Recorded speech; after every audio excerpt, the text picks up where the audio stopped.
welcome back to The Explainer. Today we are unpacking something absolutely fascinating, the literal building blocks of human potential. We're going to look at how tiny, micro-level daily habits that we form as individuals somehow combine with these massive, macro-level cultural stories we tell to fundamentally build the future of humanity. It's a huge topic, so let's just jump right in. And it all really starts with this massive question, right? What is the actual secret to human success and cultural survival? Well, it's not just about having raw intelligence, and it's definitely not just sheer luck. As we'll see in the material we're analyzing today, it comes down to this really remarkable interplay between our inherent human fragility, the sheer discipline required to overcome it, and then the narratives, the stories we use to pass that hard-won wisdom down through the generations. Okay, let's dive into our roadmap really quick. 1. The power of practice. 2. The marshmallow test. 3. Stories as cultural memes. 4. Preserving the rural soul. And 5. Shaping our human future. Section 1. The power of practice. Let's zoom in first on the micropsychology of personal success. Our sources highlight this incredibly visceral anecdote from ancient India that really hits the nail on the head here. Imagine this young boy who's been sent away to a Gurukul, a traditional residential school deep in the forest. Now, he's doing his best, he diligently does his chores, but he is just struggling terribly with his actual studies. His classmates are making fun of him, and eventually his master just throws his hands up, tells the boy that education simply isn't in his destiny, and sends him packing. Defeated and just feeling totally crushed, the boy starts this grueling 20-mile walk home in the scorching summer heat. Eventually, he gets super thirsty and stops at a village well. And while he's there, he notices these deep, distinct grooves carved right into the solid stone edge of the well. When he asks the local women how the stone was carved, they tell him, well, they didn't carve it at all.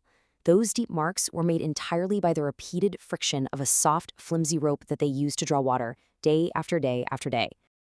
And right then, it's like a light bulb goes off. The boy thinks to himself, wait a second, when the repeated movement of a soft rope can make deep marks on such a solid stone, why couldn't I learn with constant practice?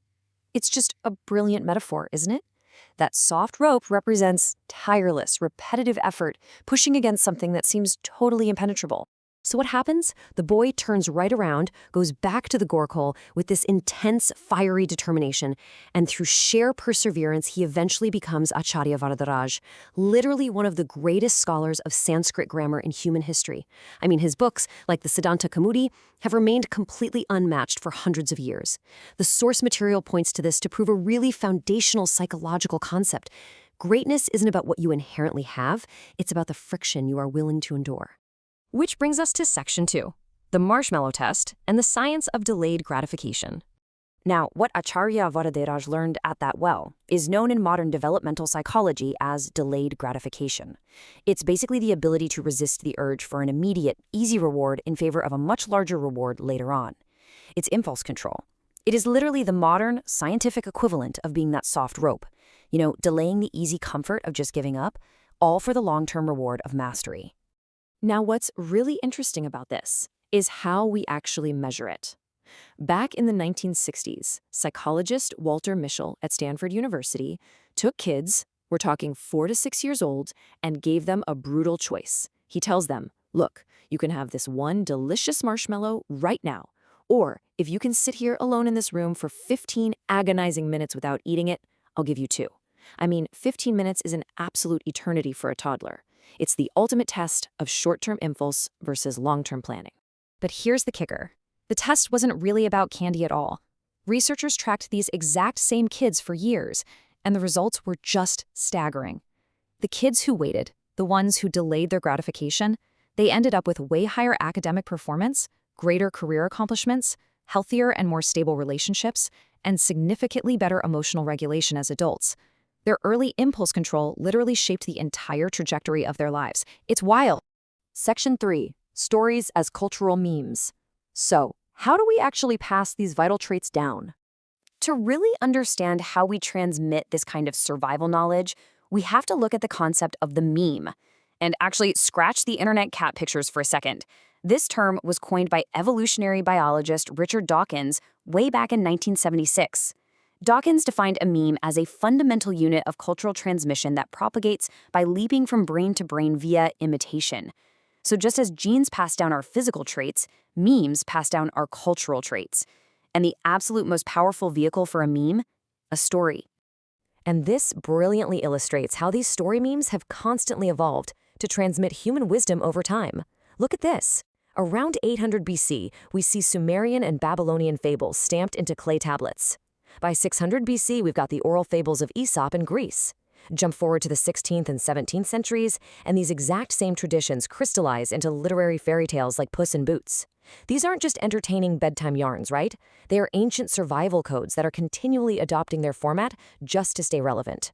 So why does certain stories stick mimetically across thousands of years? Well, it's because they do real heavy lifting for us. They verbalize complex social realities and conflicts. And crucially, as political theorist James Scott notes in the sources, fables often serve as what he calls hidden transcripts. This is basically a way for marginalized or oppressed people to speak truth to power using the safety of anonymity and metaphor. Think about it, the clever little animals outwitting the big, brutal giants. These stories offer an alternative world based on instinctual justice, and they animate human life by dictating what is actually possible if we just use our wits and our grit.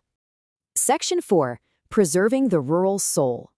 Let's zoom out to the macro level and see this in action.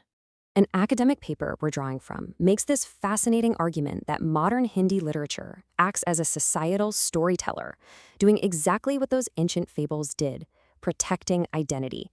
Specifically, in a rapidly globalizing world, Hindi literature has really stepped up to document and preserve the very essence of rural agrarian communities before they get completely eroded by modernization. So, the crucial point is really highlighted by these three titans of Hindi literature. You've got Munshi Premchand's masterpiece, Godan, which deeply humanized the harsh realities of agrarian life, poverty, and farmer resilience. Then there's Fanishwar Nath Renu's Mela Anchal, which immortalized the specific regional dialects, folk traditions, and distinct identity of rural Bihar. And Rahul Sankrityayan's Volga Se Ganga, which tracked rural empowerment and historical evolution over time. These guys aren't just writing books, they are building cultural vaults. Because these authors are navigating a massive everyday tension. Tradition versus modernity. It's a huge tug of war. On one side, you have the desperate need to preserve regional dialects, folk songs, and community resilience. But on the other, there's this tidal wave of globalization, urbanization, and cultural homogenization just sweeping across the globe. Hindi literature acts as this vital bridge. It forces urban readers to confront and respect agrarian struggles, while simultaneously fostering a deep sense of cultural pride among rural populations, validating their lived experiences in the face of all this massive change. Section 5. Shaping Our Human Future. Okay, so if we know that traits like delayed gratification are absolutely essential, and we know that culture is what transmits these traits, how do we actively intervene today? How do we build this muscle? Well, our source from the Vidyanjali Educators offers some highly practical steps for parents and teachers. First, role-playing exercises, literally practicing waiting, like simulating being at a restaurant. Second, establishing structured reward systems where kids actually earn long-term treats for sustained good behavior. And third, and probably the hardest, modeling patience and self-control ourselves as adults. We literally have to show the next generation what that soft rope carving the stone looks like in our own daily lives. I want you to consider this beautiful quote from anthropologist Melvin Connor. He says, "All human cultures can, do, and probably must tell their history to each other and to their young." Whether it's an ancient Sanskrit parable about a well, a modern scientific study about marshmallows, or a sprawling Hindi novel about farmers, we are uniquely driven as a species to share our collective wisdom. Which leaves us with this final, absolutely vital question for you to ponder today. What memes, what stories, and what habits are you actively passing down to the next generation? Are you teaching the power of the soft rope on the solid stone? Because we are all storytellers, and the choices we make today become the cultural survival codes of tomorrow. Thank you so much for joining me on this explainer, and I absolutely can't wait to dive into our next topic with you.